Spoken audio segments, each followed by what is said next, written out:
서울 아파트 최고가 기록이 또 경신됐다. 이런 뉴스 나올 때마다 다들 와, 대단하다 생각했잖아요.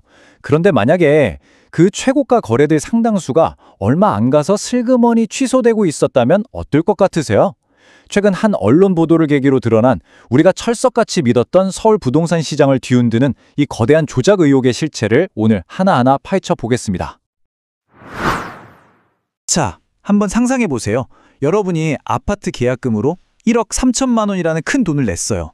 그런데 갑자기 마음이 바뀌어서 그 어마어마한 돈을 위약금으로 그냥 날려버릴 수 있으신가요? 아마 대부분은 말도 안 되라고 하실 겁니다. 근데요, 이게 그냥 상상이 아니에요. 지금 서울 부동산 시장에서는 바로 이렇게 상식적으로 이해가 안 되는 일들이 실제로 벌어지고 있습니다.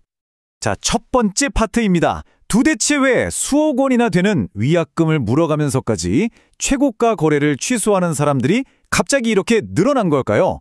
이 사라진 계약금 뒤에 숨겨진 미스터리부터 한번 따라가 보시죠. 7.4%.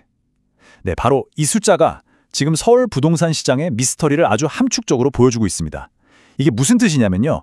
최고가로 신고됐던 거래 100건 중에 무려 7건 이상이 나중에 계약금을 포기하면서까지 취소됐다는 의미거든요. 이게 얼마나 이상한 현상인지는 일반적인 경우랑 비교해보면 바로 느낌이 오실 겁니다.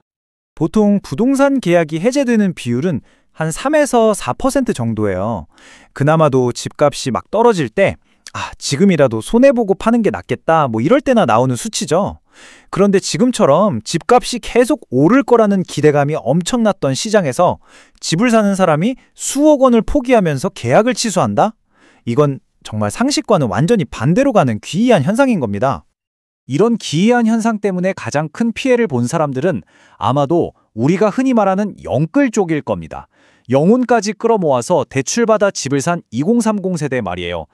지금 안 사면 평생 못 산다는 그 불안감, 그리고 매일같이 뉴스에 나오는 신고가 소식에 등 떠밀려서 시장의 거의 꼭대기에서 집을 산 거죠. 하지만 그들이 기준으로 삼았던 바로 그 최고가가 사실은 진짜가 아니었을 수도 있다는 게 문제입니다. 자, 그렇다면 이 모든 이상한 현상들 뒤에는 도대체 뭐가 있는 걸까요? 그 핵심에는 바로 자전거래라는 아주 교묘한 사기 수법이 숨어 있었습니다.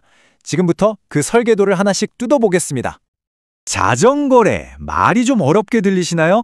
아주 간단하게 설명해 드릴게요. 집주인이 아는 사람이랑 짜고 일부러 엄청 비싸게 거래된 것처럼 신고를 하는 거예요.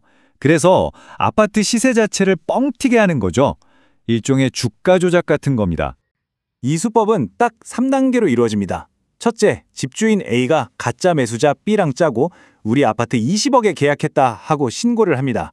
이 소문이 쫙 퍼지면 사람들은 와, 저 아파트 시세가 이제 20억이구나 하고 믿게 되겠죠. 그때 마음이 급해진 진짜 매수자 C가 나타납니다. 그럼 집주인 A는 원래 20억인데 특별히 19억에 해줄게요 라면 유인하는 거죠. C가 19억에 계약을 하고 나면 맨 처음에 비랑했던 20억짜리 가짜 계약은 아무도 모르게 조용히 없던 일로 만들어버리는 겁니다. 정말 간단하면서도 진짜 악랄한 수법이죠. 그리고 이게 그냥 그런 거 아닐까 하는 의심이 아니라는 결정적인 증거도 나왔습니다.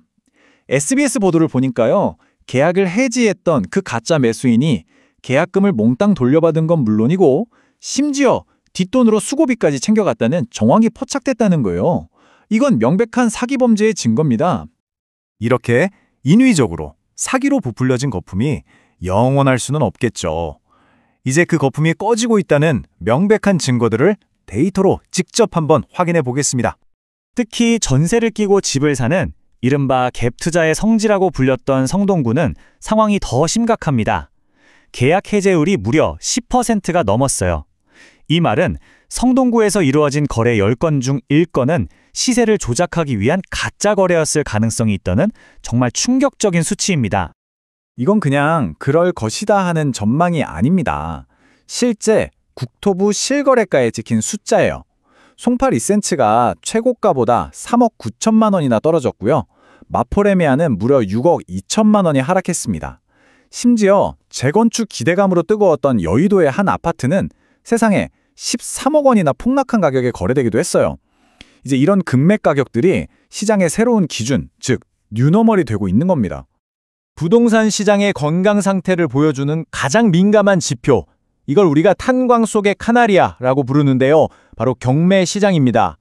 빚을 감당하지 못해서 경매로 넘어오는 집이 불과 1년 만에 60%나 폭증했어요. 이건 집주인들의 고통이 이미 한계치를 넘어서고 있다는 아주 명백한 신호라고 볼 수 있습니다. 하지만 사실 이 자전거래 사기보다 더 근본적이고 더 거대한 위협이 있습니다. 바로 그 누구도 거스를 수 없는 금리와 환율이라는 거대한 파도죠. 지금 한국은행이요, 이러지도 저러지도 못하는 완전 딜레마에 빠졌습니다. 부동산 시장 살리자고 금리를 내리면 어떻게 될까요? 원화 가치가 폭락해서 환율이 1,500원을 넘어버릴 수가 있어요. 그럼 반대로 환율 잡자고 금리를 올리거나 묶어두면 부동산 시장이랑 대출받은 사람들은 그대로 무너지는 거죠.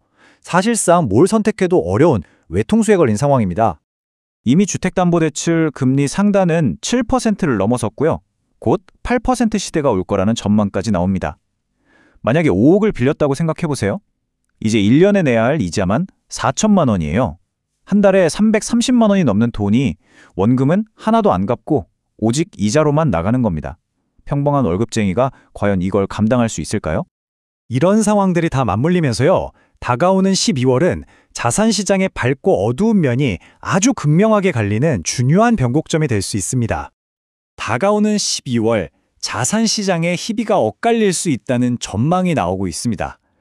부동산 시장은 이 가격 조작된 거 아니야?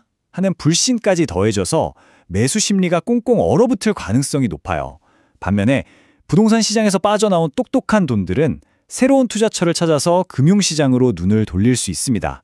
즉, 부동산의 시대가 저물고 다른 자산시장에서 새로운 기회가 생겨날 수 있다는 신호로 해석될 수 있는 거죠. 그렇다면 이렇게 혼란스러운 시장에서 우리는 어떻게 소중한 내 자산을 지켜야 할까요? 마지막으로 생존을 위한 몇 가지 원칙을 짚어보겠습니다. 가장 유용한 생각이 바로 이겁니다. 내가 15억에 샀는데 어떻게 15억 밑으로 팔아? 이렇게 내가 산 가격에 갇혀버리는 매물 비용의 오류 말이에요. 하지만 시장은 정말 냉정합니다. 내가 얼마에 샀는지는 아무도 신경 쓰지 않아요. 중요한 건 딱 하나, 지금 시장이 얼마에 이 집을 받아주느냐, 그것뿐입니다. 그래서 우리는 아주 냉철하게 현실을 봐야 합니다. 첫째, 시장이 변했다는 사실을 인정해야 하고요. 둘째, 부동산처럼 묶여있는 자산보다는 언제든 쓸 수 있는 현금 유동성을 확보하는 걸 우선으로 생각해야 합니다. 때로는 빠른 손절이 내 전체 자산을 지키는 최고의 전략이 될 수 있다는 점 꼭 기억하셔야 합니다. 오늘 우리는 조금 불편한 진실을 마주했습니다. 다가올 이 거대한 변화의 파도 앞에서 속수무책으로 휩쓸려 떠내려갈 것인지, 아니면 그 파도를 이용해서 새로운 기회를 잡을 것인지, 그건 오직 여러분의 선택에 달려 있습니다. 부디 깨어 있으시길 바랍니다.